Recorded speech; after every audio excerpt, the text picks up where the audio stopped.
வலியற்ற varicose vein சிகிச்சை எளிய 30 நிமிட செயல்முறை 7207948735. சென்னை அமைந்த கரையில் உள்ள தனியார் மண்டபத்தில் தமிழக பாஜக மாநில நிர்வாகிகள் மற்றும் மாவட்ட தலைவர்கள் ஆலோசனை கூட்டம் அண்ணாமலை தலைமையில் நடைபெற்றது. பின்னர் செய்தியாளர்கள் சந்திப்பின் போது பேசிய அண்ணாமலை 2024 பாஜக தனித்து 370 இடங்களிலும் தேசிய ஜனநாயக கூட்டணி 400 இடங்களிலும் வெற்றி பெற்று பிரதமர் மோடி தலைமையில் மீண்டும் ஆட்சி அமைக்கும் என்று தெரிவித்தார். மேலும் தமிழகத்தில் இரட்டை இலக்க எண்ணிக்கையில் பாஜக கூட்டணி வெற்றி பெறும் என்று கூறினார்.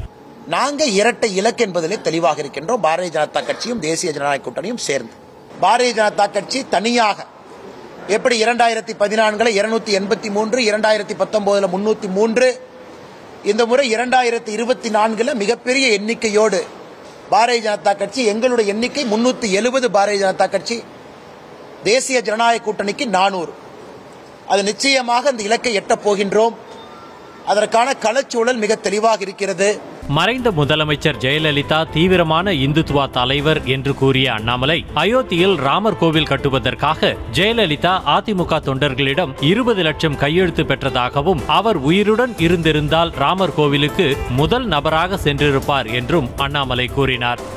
நான் ஜெயலலிதா அவர்கள் இந்துத்துவவாதி என்று சொல்வதிலே என்ன தவறு? 1993 செல்வி ஜெயலலிதா அவர்கள், அம்மா அவர்கள் ஏடிஎம்கே தொண்டர்கள்ட்ட 20 லட்சம் கையெழுத்து இயக்கம் நடத்துறாங்க. ராமர் கோவில் கட்ட வேண்டும் என்பதற்காக அதிமுகவினுடைய தொண்டர்கள் கையெழுத்து இயக்கம் நடத்த வேண்டுங்கிறாங்க. இந்துத்துவா என்பது விரோத வார்த்தை அல்ல என்று கூறிய அண்ணாமலை இந்துத்துவாவை பற்றியும் ஜெயலலிதாவை பற்றியும் விவாதம் செய்ய அதிமுகவுக்கு அழைப்பு விடுத்தார். இதை அப்போஸ் பண்றாங்கன்னா விவாதத்திற்கு பாரதிய ஜனதா கட்சி தயாராக இருக்கிறது. இந்துத்துவா என்பது மதம் சார்ந்தது கிடையாது. It's a way of life. அது வாழ்வியல் முறை. இந்த மண்ணினுடைய கலாச்சாரம், இந்த மண்ணில 12,000 ஆண்டுகளாக 20,000 ஆண்டுகளாக நாம் எப்படி வாழ்ந்திருக்கின்றோமோ அதை பிரதிபலிக்கக்கூடிய உணர்வு இந்துத்துவா. இந்துத்துவாவை பொறுத்த வரைக்கும் பல இடத்துல நான் சொல்றேன், அனைவரையும் அரவணைப்பதுதான் இந்துத்துவா.